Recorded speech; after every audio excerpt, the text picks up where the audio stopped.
What's going on, everybody? How's it going? So I just wanted to do a real quick video here. It is, I think, Wednesday. So I just wanted to go over a couple of things in regards to my tank. And I did some testing today, and I did some testing over the weekend that me and Billy Pipes can contest to. We had some issues is in regards to a Salifert kit. But before I get into that, let me just do a quick rundown on the tank and just show you what I got going and how everything is looking. Alright guys, so I originally had these Euphyllias here, these two, the Torch. So I ended up getting a little purple tipped hammer. I'm not sure how well the camera is picking this up. I might have to tweak these camera settings again. So this is doing really nice. I actually have some babies growing on the bottom part of this on the other side, and there's another baby growing, but it's actually a little bit underneath the sand. This is kind of shifting because of my Gobi. He sleeps in there at nighttime. When he comes out, he kind of kicks the sand over. But everything here is doing well. I can't complain. We got my mushrooms over there. It's taking over that rock. I want it to stay on that rock and that rock only. This coral here that I picked up, I really don't know much about it. I can't even remember what the damn name is. I just thought it looked kind of cool, so I picked it up. Now, as you can see here, guys, I got a Melanurus wrasse. He's camera shy, I guess. He's doing great in the tank. Absolutely wonderful. Eating like a pig, picking at all the rocks. He's awesome. So now I'll come here to my anemones. Remember, I had one anemone in this tank. It ended up splitting into two. That was the smallest part of the two. And here, it looks like it's splitting again. This was the bigger one. And I'm not sure if you guys could really tell, but it's splitting right down that middle. It looks like it already split. It must have split last night, because it wasn't like this last night when I came home from work around 1:30 in the morning. So it looks like it split again. I don't want too many anemones in the tank, so I gotta see where this sucker is gonna go. I might, try and get rid of one if it's moving around. If they want to stay together, I'm cool with that. But if they want to start wandering all over the place, I don't want that, because I want to put more SPS in this, tank and more corals. And I just don't want them wandering around, stinging everything. So I'm going to keep an eye on these guys and see if they just kind of stay together and just still look like one big anemone. So, dun da da, what do I have here? Well, ladies and gentlemen, I have a Walt Disney. I got it for a really good price from a local guy who is a friend of a cousin. So I got a good deal. It's looking great. I got it on Sunday. So it's been in the tank for a couple days. Pop-up extensions just flowing in the wind, in the breeze. It's looking good. It's looking good. Here, guys, that Setosa that I had previously, I had a little bit of an accident here. I went in because I wanted to, it was growing on the dead spots that I originally had when I first got it, because the guy's tank that I had it in, the tank didn't have the lights going, so it was losing, pieces and within itself, as you can see. So some of those pieces underneath the lights started getting a little like brownish algae or whatever. So I said, let me clean it up a little bit. So I got a real soft toothbrush, to take it off, because it was getting on my nerves. So I went and I grabbed it with my little tongs that I have, a piece of crap tongs, and it ended up falling, and it split into two pieces. So now I just kind of glued it, and I'm still debating what to do, because as you can see with the tip here,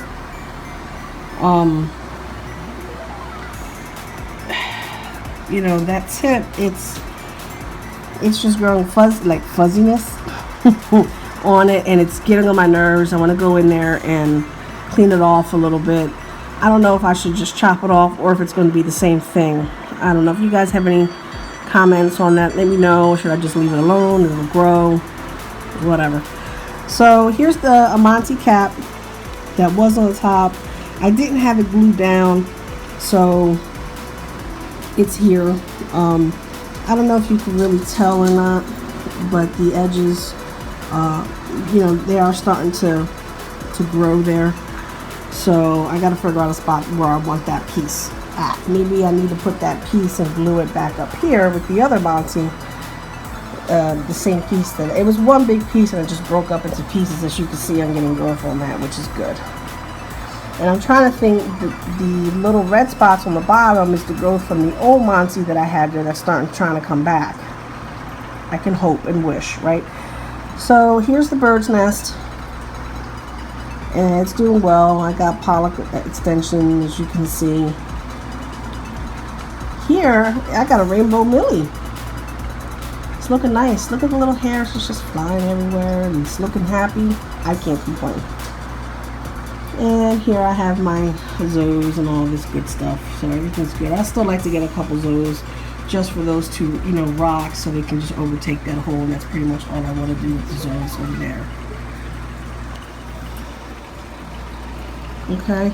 And so just a little bit of info here. As everyone knows from my previous video, I have the grow light, the UFO grow light, and that's doing well. It's doing really well. I've been consistently at, I did wood testing today, I've consistently been at 10 nitrate, 10 for months, even with the bio pellets, 10.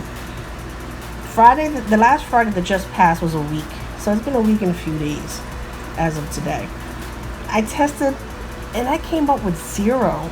So, you know, apparently it looks like the refugium is working in regards to nitrates, because I was holding a steady 10 for months, a steady 10 months. And today I tested and it's 0. So that's really good news. Phosphates, my test kit that I have is old. It said I have 0.25, but you know, it's old. It's expired. I just figured I'd give it a shot. So I think I need to invest in another phosphate test kit on this, and you know, find out, and let's see if the refugium helps with my phosphates, because I do have some stuff growing, but this stuff started growing when I added the T5s on my pump. So I cut my T5 time down by a few hours, by like 2 or 3 hours. So now I think it's only on for like 5 or 6 hours. And that cuts off, and then it's just my LEDs. So obviously I got some phosphates in here somewhere. I just hope the refugium takes care of that, like it took care of the nitrates. But I am going to keep an eye on the nitrates and keep testing and make sure everything's okay. Again, I was having issues. Well, I don't know if anybody knows, but Billy Pipes was having issues with his alkalinity. He wasn't sure if his test kits were reading right, because it was reading really low, but everything was looking good. So I met up with Billy over the weekend, and we did a test on my test kit.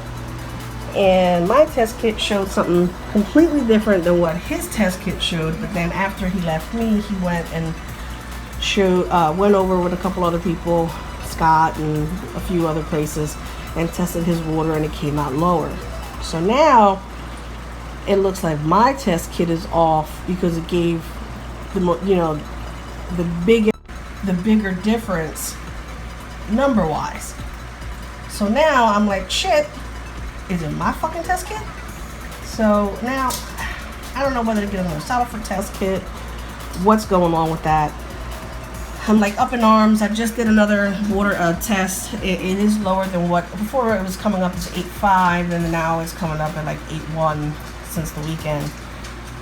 So it is showing decreasing numbers because I haven't done a water change. But I'm like debating what to do. Should I stick with Salifert? Should I not? Should I do the the alkalinity HANA checker? Should I get another Salifert just to see if mine is off? You guys have any comments, any suggestions? Let me know. I guess that's pretty much about it. I have a little surprise coming up but I have to work on it this weekend, and then I'm gonna show it to everybody. And that's it, guys. So I know this is running a little long, but I really haven't done a whole coral showing of what I have, and I want to get some more SPS in here. I like to get some. I really want to get some red digis in here, some stylos. I need to get a bird's nest. I want to get a pink lemonade in here. So there's still some things that I want to get in here that I want to cover up the top with, and you know, and just do it. I want my tank to grow up like Mark's, like Reef Spy's tank, and you know, in Scott's tank, you know, you got that SPS in there, and it just looks awesome. All right, guys, I will talk to you later. If you guys have any advice, please drop it down below, and I will show you another update once my little project is over, hopefully by the weekend. All right, guys, keep on reefing and have a good rest of the week.